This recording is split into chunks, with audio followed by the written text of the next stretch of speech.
Hi guys, I'm Ryan. I just wanted to go through a quick Adobe Premiere tutorial basically on how to enhance vocals if you do voiceovers, interviews and things like that. This sort of applies as a general rule really. You want to use EQ and you want to use compression, generally anyway. EQ just sort of shifts around the frequencies a little bit, so usually you'll boost sort of the low end, give it a bit more bass in the voice, and then you'll kind of make the highs a bit more crisper, so it just sounds a bit more clean and less muddy. And then compression basically sort of lowers the loudest parts and sort of lifts up the quieter bits and sort of reduces the dynamic range of the vocals.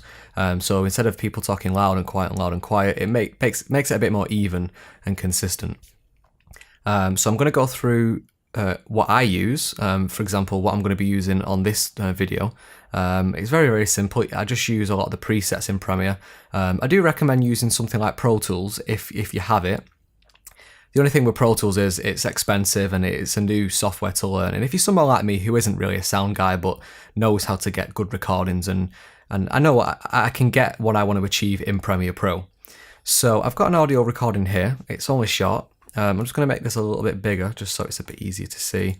I'm just going to use the plus and minus keys to just zoom in on the timeline. If not, you can just use this slider down here. So I'm just going to play it out loud for you to listen to, and we'll just see what kind of levels we're getting first. So this is a Audio-Technica 2035 audio test. The 2035 is a condenser microphone. Okay, so we're getting around -21 up to 18, around this sort of area here on this meter. By the way, if you can't see the numbers, and you might just want to extend it over, and they'll just appear there. But yeah, we're getting about here. Ideally, I think you want to be about -6 really. You want to be up here, not too loud, but I think -6 is about right. So the first thing that I'm going to do, I'm going to go to effects. I have like a custom bin here for that sound. I just down here, if you click new custom bin, you can create whatever you want, and then you can sort of just drag them sound effects in there like that. So I've made one for sound. Let me just delete that. I've made one for sound. Now, it's quite important that you add effects in certain orders. The way I like to do it is I like to add EQ first, so I'll add that on. And what I do is I go to edit here. By the way, you can actually go on the presets on this drop-down menu here, and I actually use the vocal enhancer. And you can see what that does is that's sort of your normal frequencies and so on. If you go to vocal enhancer, you can see that it sort of gets rid of the really low end. It boosts sort of the 70 Hertz area, and then it lifts up sort of up here and makes it a bit more crisp. So I'll do a before and after just so you can hear what that does. So this is a Audio-Technica 2035 audio test. And if I just add that in now, it should sound a lot better. So this is a Audio-Technica 2035 audio test. The 2035 is... Now, you might not be able to hear that. It is a little bit subtle, but basically it just gives a bit more depth to it. It increases sort of the bass, and it makes it a bit more crisper at the high end, and it makes it a bit easier to understand and a bit less muddy. So that's the thing that I add on first. Sometimes, it's not always necessary, but sometimes I add on adaptive noise reduction. So I'll add that on and I'll just put it down to light noise reduction. But this was recorded quite clean, so you might not necessarily need that. Probably one of the most important things now, alongside EQ, is compression. So I'll add this on, and again, I just use a preset. So I'll go down to voiceover. Now this makes it quite bassy and very rich sounding. So I'll let you listen to what that's done now, before and after. So this is before. So this is a Audio-Technica 2035 audio test. The 2035 is a condenser microphone. It's a side address cardioid pickup pattern. So yeah, so that's what it is. When I add it on now, it sounds, see if you can hear the difference. So this is a Audio-Technica 2035 audio test. The 2035 is a condenser microphone. It's a side address cardioid pickup pattern. Now, it's a bit more consistent and it's a bit easier to understand. Now, if you wanted to adjust how sort of sensitive the compression is, if I turn this down all the way to sort of down here, and I'll turn this output gain up, because when you turn the threshold down, it will make it quieter. The levels will go down. I'll show you now. So this is a Audio-Technica. So if I just turn the output gain up, a 2035 audio test. The 2035 is a condenser microphone. It's a side address cardioid pickup pattern. Okay, so I'll do a before and after then with the final compression. So this is before.